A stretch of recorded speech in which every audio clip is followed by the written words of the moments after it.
Sa pagdinig ng Senado kahapon sa Bangsamoro Basic Law, naging mainit na usapin ang paggamit ng alias ng punong negosyador ng Moro Islamic Liberation Front na si Mohaguer Iqbal. Ang tanong ni Senador Bongbong Marcos, paano ang pagkakatiwalaan ng taong hindi ipinapaalam ang kanyang tunay na pangalan sa publiko?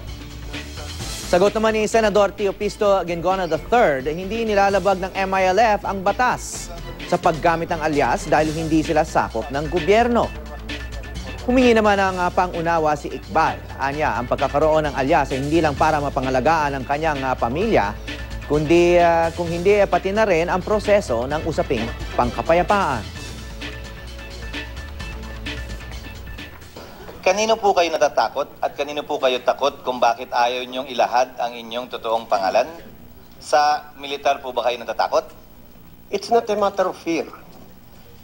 Because when we joined the Moro National Liberation Front and then eventually the Moro Islamic Liberation Front, we know that death is part of it. Not just the security, Your Honor, of my person, not just of the MILF, but it's a complex issue that would be seen in a complex way.